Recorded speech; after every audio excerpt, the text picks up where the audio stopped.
السلام علیکم پاکستان، میں ہوں ملیحہ ہاشمی، آپ دیکھ رہے ہیں میرا یوٹیوب چینل۔ ناظرین، آج سے ہم آغاز کر رہے ہیں اپنے پوڈ کاسٹ شو کا۔ اس کا نام ہے دا ملیحہ ہاشمی شو، اور اس میں ہم آپ کی ملاقات کروائیں گے پاکستان کے نامور صحافیوں سے، ماہرین قانون سے، جو لوگ بھی آپ کے دل کے قریب ہیں، جن لوگوں کی بھی بات آپ سننا چاہتے ہیں، آپ چاہتے ہیں کہ ان کے نظریات آپ تک پہنچیں۔ ہم انشاءاللہ اپنے پروگرام کے ذریعے کوشش کریں گے کہ آپ کی ان سے ملاقات کروائیں۔ اور جیسے میں نے اپنے ٹی وی پروگرام کا آغاز بھی ابھی جو ریسنٹلی کیا تھا پچھلے سال ABN نیوز سے، وہ میں نے کیا تھا جناب ایک بڑے خاص مہمان کے ساتھ، جو کہ ہم سب کے ٹیچر ہیں۔ اگر قانون کی بات کی جائے، سیاست بھی انہوں نے بڑے ہی ڈگنیفائڈ طریقے سے کی، کوئی تو میں کوئی بدتمیزی نہیں، ہمیشہ اپنی دلیل کے وزن سے یہ اپنے مخالفین پر بھاری پڑتے ہیں ماشاءاللہ۔ اور قانون تو اگر میں پرسنلی اپنی بات کروں تو مجھے پرسنلی بہت سا قانون ان سے سیکھنے کو ملا۔ ہمیں جوائن کریں جناب بیرسٹر سینیٹر اعتزاز احسن صاحب۔ اعتزاز صاحب، یہ 12 کروڑ ہی کیا، یہ تو 23 کروڑ عوام پر، یہ 6 کیا، یہ 2-3 لوگ ہی بھاری ہیں اس وقت۔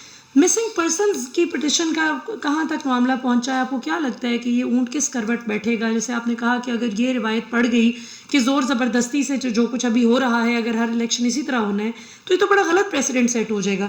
مسنگ پرسنز کے حوالے سے آپ اگر ہمیں بتا سکیں، اور اس کے بعد پھر ہم خان صاحب پہ۔ مسنگ پرسنس پہ ہم نے پٹیشن فائل کی ہوئی ہے جی، اور میں نے پٹیشن فائل کی ہے جس میں لطیف کھوسا وکیل ہیں، اور اس میں جو سپریم کورٹ نے چیف جسٹس صاحب نے ایک پوائنٹ اٹھایا تھا کہ یہ 10-12 لوگوں کی آپ نے مثالیں دی ہیں جو اٹھائے گئے ہیں اور ان کا بیانیہ بدل گیا ہے جب وہ واپس آئے ہیں۔ تو عمران ریاض کے بارے میں تو وہ کہہ رہے تھے، انہوں نے فرمایا کہ انہوں نے وہ سنا ہی نہیں اس کیس، وہ ہے کون، وہ کون ہے، اور وہ اخبار اور میڈیا نہیں دیکھتے۔ پر بہرحال باقیوں کا بھی اس میں ذکر تھا۔ انہوں نے کہا کہ یہ تو لوگ جو ہیں یہ انڈیویجولز کا کیس ہے۔ وہ بھی بعد میں جب انہوں نے نوٹس کا اناؤنس کیا کہ نوٹس وہ انہوں نے کر دیا ان کے بارے میں بھی، ساری پٹیشن کے بارے میں بھی، جب میں نے کچھ اس کے بحث کی تو اٹارنی جنرل کو اور فیڈرل گورنمنٹ کو کہ جواب دے ساری میری پٹیشن پہ۔ بالکل صحیح، تو وہ اب جواب آئے گا، ٹھیک ہے، تو اس پہ صحیح۔ خان صاحب کے لیے سب سے زیادہ خطرناک کیس آپ کو قانونی طور پہ کون سا لگ رہا ہے؟ توشہ خانہ، 9 مئی، کیا نام ہے، القادر ٹرسٹ کیس، سائفر میں سے تو ایسے غبارے میں سے ہوا نکل گئی ہے، 9 مئی کتنا خطرناک ثابت ہو سکتا ہے؟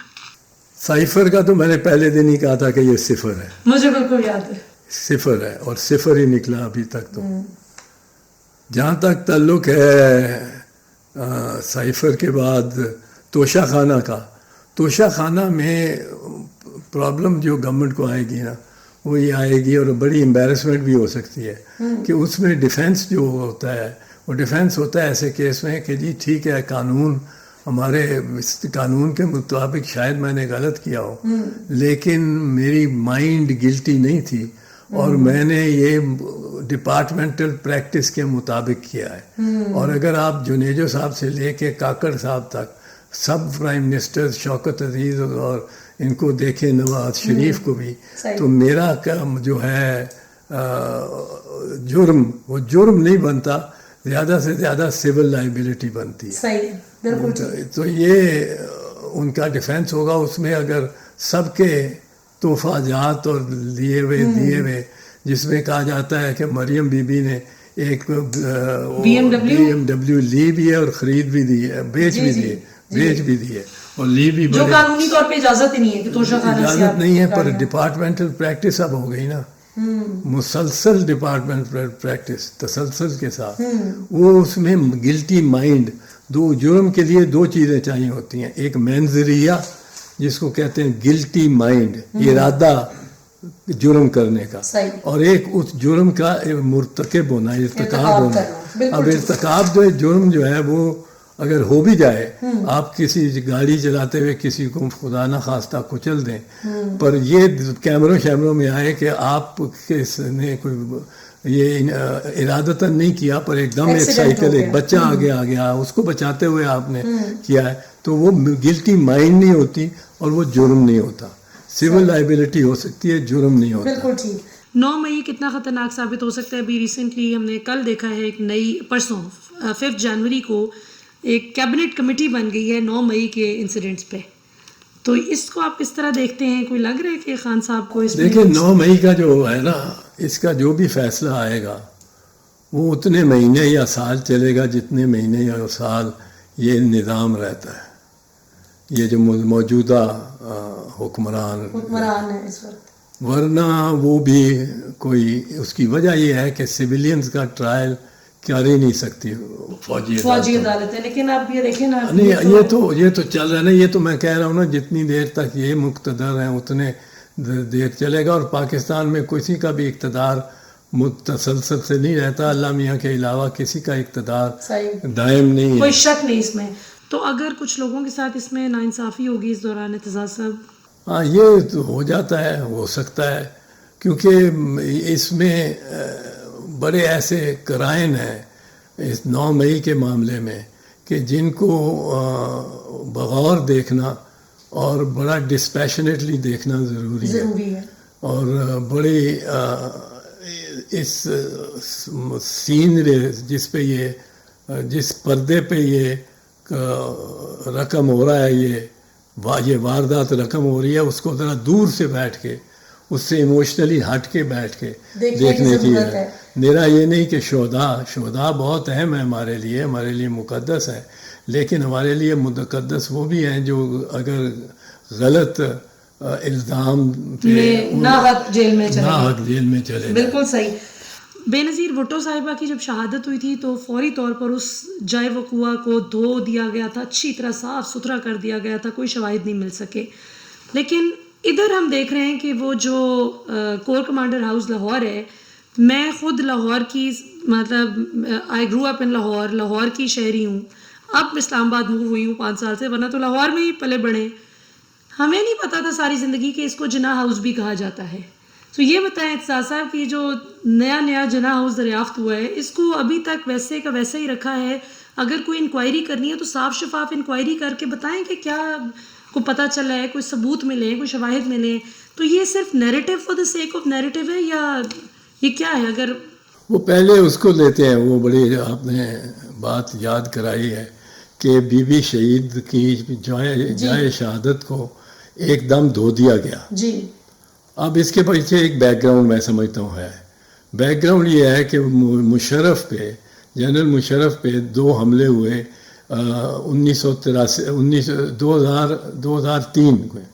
2003 پہ 2 حملے ہوئے. دونوں دسمبر کے مہینے ہوئے, 14 دسمبر کو ایک اور 24 دسمبر کو دوسرا. 24 دسمبر کو دوسرا جو ہوا وہ چیچیاں پل کے اوپر ہوا اور پل بلاسٹ ہو گیا. اب اس بجائے واردات کو بچ گئے الحمدللہ آرمی چیف اور پر کئی سپاہی فوجی اور پولیس کے اس میں شہید ہوئے. پر وہ پرویز مشرف خود اپنی سوانح عمری ان دا لائن آف فائر میں پیج 249 to 250 یہ نوٹ کر لیں, پیج 249 to 250 249 سے 250 پہ اپنی سوانح عمری میں اس بارے میں لکھتے ہیں کہ جنرل کیانی جو اس وقت DGISI تھے ان کے, انہوں نے بڑی مہارت کے ساتھ بڑی دلچسپی لے کے اس میں اس کی تفتیش کی, اور پہلا کام انہوں نے کیا کہ کرائم سین کو پوری طرح سیل کر دیا. وہ برج بھی, وہ سڑک بھی بند کر دی, GHQ سے پنڈی کو جو ملانے والی تھی اہم شاہراہ, اس کو بھی بند کر دیا. اور ذرہ ریزہ اس کا چن کے دیکھا تو اس میں جہاں ماسک, یہ چہرے کا ماسک وہ خود کش بمبار کا ملا, اس کے پاس ایک فون, ٹوٹا ہوا فون, اور اس میں فون چپ نکل آیا. کہتے ہیں وہ فون چپ جب ہم نے چلایا وہ چل پڑا کسی اور فون میں ڈال کے.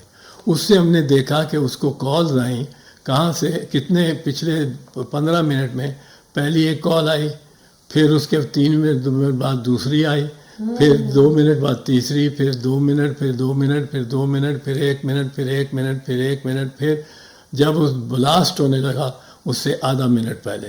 اور یہ مختلف فون سے رستے میں تھے جو اس کا بتا رہے تھے بامبر کو اب ادھر پہنچے ہیں، اب ادھر پہنچے ہیں، اب ادھر پہنچے ہیں، اب صدر صاحب ادھر پہنچے ہیں، بالآخر اس نے کہا اس کی بنیاد پر، اس فون چپ کی بنیاد پر ہم نے سارے قاتلوں کو گرفتار کر لیا اور ان کو سزائیں دے دی۔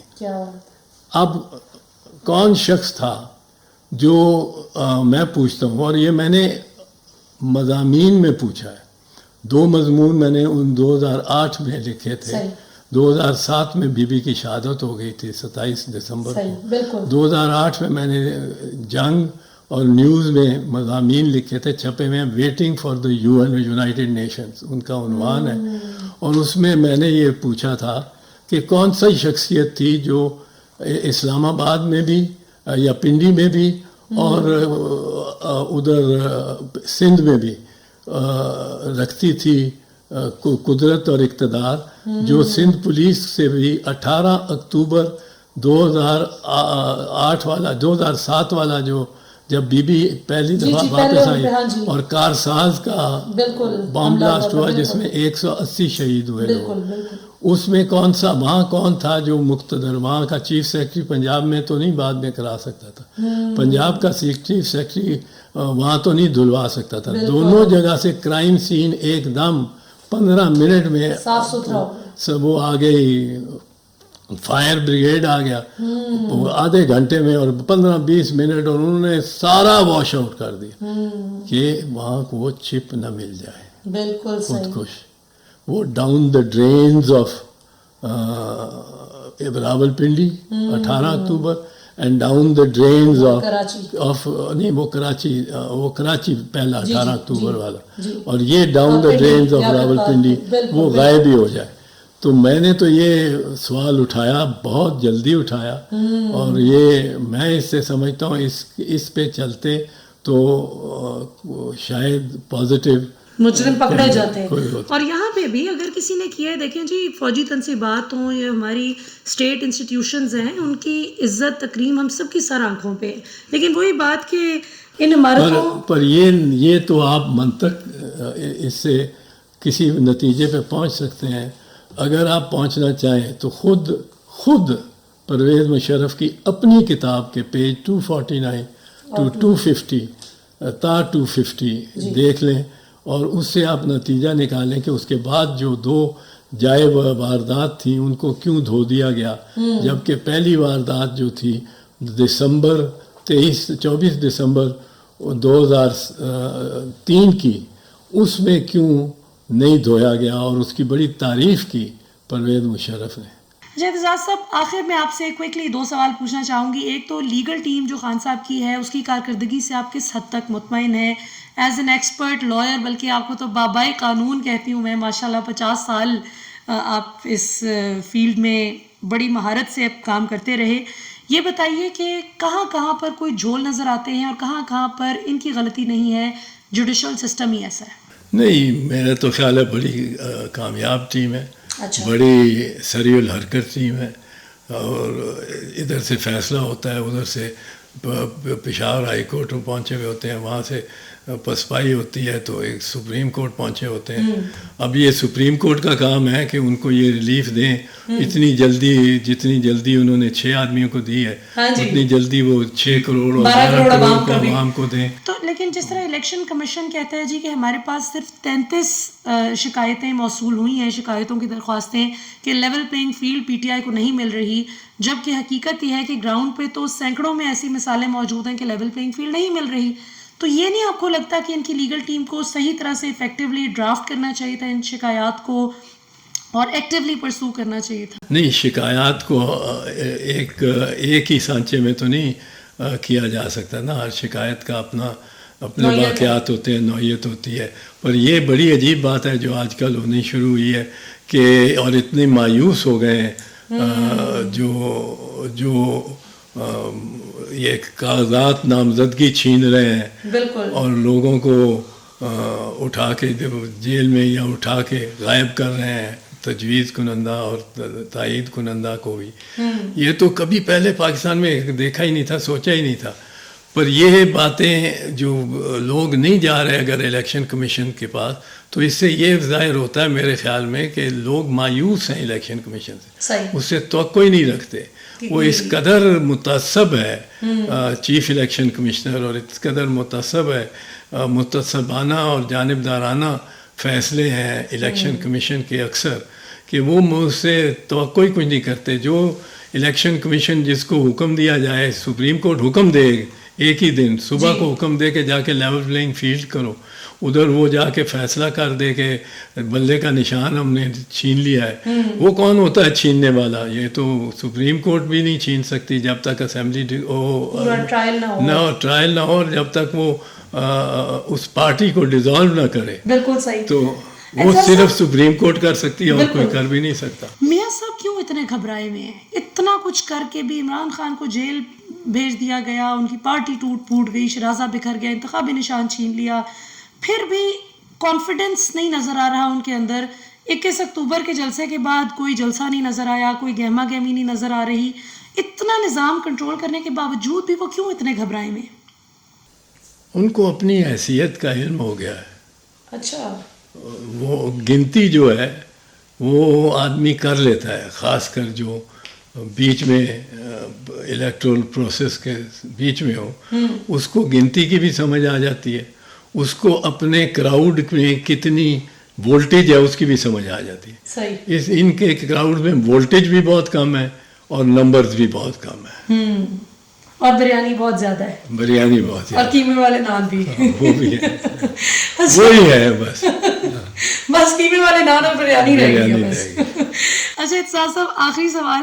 خان صاحب کا یہ جو اتنا خفیہ ٹرائل ہو رہا ہے اور اس کے بعد خبریں سامنے آتی ہیں, کچھ میڈیا ذرائع سے آ جاتی ہیں کہ جی عمران خان نے دھمکی دی ہے کہ میں تو آرٹیکل 6 لگواؤں گا, جس نے بھی ایسے کیا ہے میرے ساتھ وغیرہ وغیرہ, تو اوپن ٹرائل کیوں نہیں خان صاحب کا کیا جا رہا؟ جس طرح پہلے بھی بات آپ نے کی کہ ملٹری ٹرائل کی بجائے سول عدالتوں میں سارے معاملات چلنے چاہیے. خان صاحب کا اوپن ٹرائل کر کے عوام کے سامنے, اگر وہ اتنے بڑے مجرم ہیں تو کیوں نہیں ان کو سب کے سامنے ایک سزا دی جاتی, سب کے سامنے ان کے جرائم کی لسٹ کیوں نہیں گنوائی جاتی؟ خفیہ ٹرائل کا کیا مطلب ہو؟ اس کا مطلب یہ ہے, اور بالکل صاف ظاہر ہے کہ حکومت کے پاس وہ شہادتیں نہیں ہیں, وہ ثبوت نہیں ہیں جو الزام کو کی تائید کر سکے. یہ تو بڑا کلیئر ہے. جب ہی وہی آدمی خفیہ ٹرائل, اور وہی حکومت اور پروسیکیوشن خفیہ ٹرائل مانگتی ہے جس کو پتہ ہے کہ ہم ثابت نہیں کر سکیں گے اور لوگ مذاقہ خیز سمجھیں گے سارے ٹرائل کو. تو یہی ہے لگتا ہے. اب یہ جتنی شدت سے یہ 9 مئی کو بھی چاہیں گے کہ خفیہ ٹرائل ہو, فوجی ٹرائل ہو, اس قدر ہی وہ 9 مئی کا سارا الزام جو ہے, سارا جو منصوبہ بنانے کا الزام ہے, وہ اس قدر ہی ضعیف ہوتا جائے گا. بالکل صحیح. بہت بہت شکریہ اعتزاز احسن صاحب. پی ٹی آئی میں آ رہے ہیں, پیپلز پارٹی میں رہیں گے؟ کھوسا صاحب نے کہا تھا آپ آ رہے ہیں پی ٹی آئی میں. پیپلز پارٹی میں رہوں. پیپلز پارٹی میں رہیں گے. بے نظیر بھٹو صاحبہ والی پیپلز پارٹی زیادہ بہتر تھی یا ابھی والی؟ نہیں, سبھی ایک ہی تسلسل ہے, وہی دوست ہیں جب وہ اس زمانے میں تھے, آج بھی وہی لوگ دوست ہیں اور ساتھی ہیں. لیکن میں یہ کہہ دوں کہ پیپلز پارٹی اب تو اور زیادہ میری اس لائن پہ, میرے مشورے پہ چل رہی ہے. میں 2 سال سے یہی عرض کرتا رہا ہوں کہ نون والوں سے آپ ذرا پریشان ہوں گے, یہ آپ کو آپ کے ساتھ نہیں چلیں گے. خود تو ڈوبے ہیں صنم, تم کو بھی لے ڈوبیں گے, ایسا ہو جائے گا. کیونکہ اس وقت بڑے فریش فیس ہے, بڑا فریش فیس ہے یہ, اور لوگوں کو فریش فیسز چاہیے. لوگ ہمارے جیسوں کے چہرے دیکھ کے تنگ آ گئے. آپ کا چہرہ دیکھ کے تو نہیں تنگ آتے, کیوں جی؟ آڈینس نے بتانا ہے ابھی کامنٹ سیکشن میں. اعتزاز صاحب کو تو ہم انشاءاللہ ہمیشہ تنگ کرتے رہیں گے. بلاول ایک اچھی ٹیم, ینگر ٹیم لا سکتے ہیں, اور وہ اچھی بات ہوگی جو انہوں نے کی ہے. بالکل صحیح. بہت بہت شکریہ اعتزاز احسن صاحب ہمارے ساتھ موجود تھے. ناظرین, آپ نے آج کا پروگرام دیکھا. ہمیں اپنی فیڈ بیک سے ضرور آگاہ کیجیے گا, کامنٹ سیکشن میں بتائیے گا کہ آپ کو پروگرام کیسا لگا, اور مزید ہم اس میں کیا کیا ویرائٹی لائیں اور کس طرح کا کانٹینٹ آپ دیکھنا پسند کریں گے. ابھی تک کے لیے اتنا ہی. پاکستان ہمیشہ زندہ باد.